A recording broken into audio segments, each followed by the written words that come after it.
Yeah, so today I went over first of all React Fiber, understanding a little bit more of how it is working. I was reading an article by AG Grid, which was explaining how it works, React Fiber like internally and based on the data structure that React Fiber uses, all the nuances it was explaining. For example, what is work in progress, what is alternate. Uh, so when work in progress is rendered, then work in progress becomes the current, the value is altered between them. Uh, so the sequence was not clear to me. After reading a bit more, the sequence became a bit clear. What is the sequence of operation? Um, matlab, it was obvious, but once you read it, it becomes a bit more obvious. It's like that.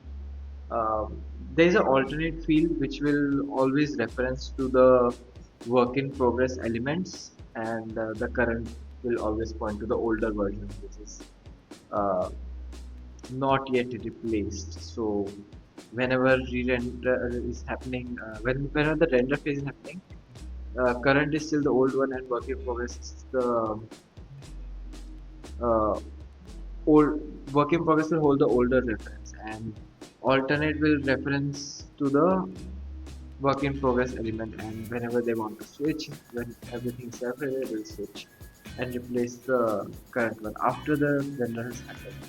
I also came across today a library called plop, which is a good dev tool, and I will definitely use it more and more. So basically what this library does is it helps us create templates faster and not waste time creating uh, component based templates. Basically removes all the things that you need to do again and again for making templates and stuff, right?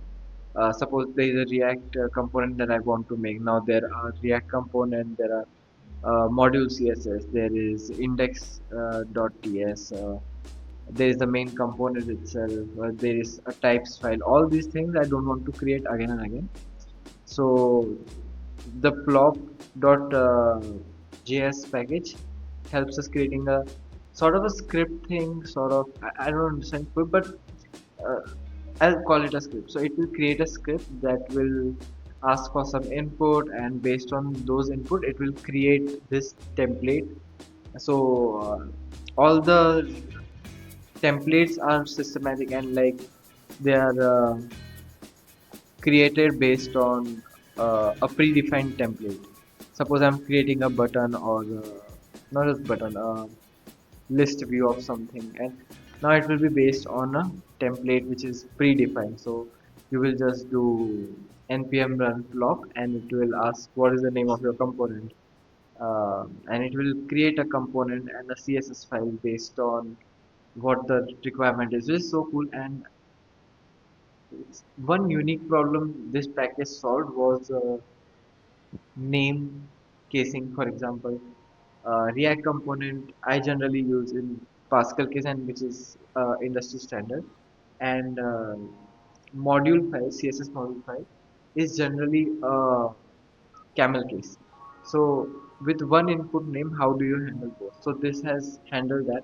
You just pass Pascal case or camel case, whichever one do you want to use for different naming of the file. It will just create those files with that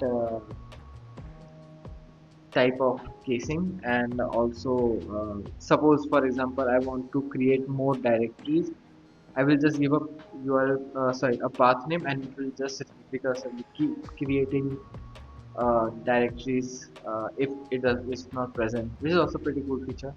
I'll explore more of plop and try to bring more structure. I have seen these features in uh, projects which scaffold this kind of project things. For example, Nest, if you do create service, then it will just create bunch of folders. And yes, like it's that I never knew I never knew that this is a library that does this. It's pretty cool. Now I'll use this more and more. So yeah, that's about it for today. I found a new package. I was reading more React Fibers.